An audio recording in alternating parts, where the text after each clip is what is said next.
Assalamu Walaikum. Hello everyone, how are you?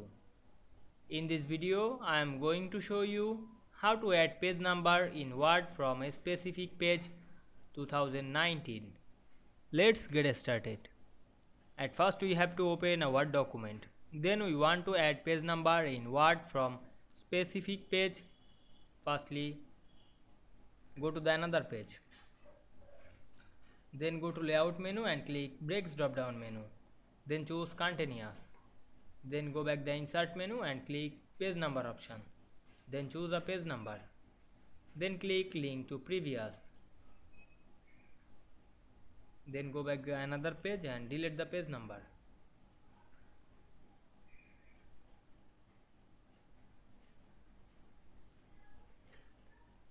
Now we can see here we add page number in this Word document specific page very easily.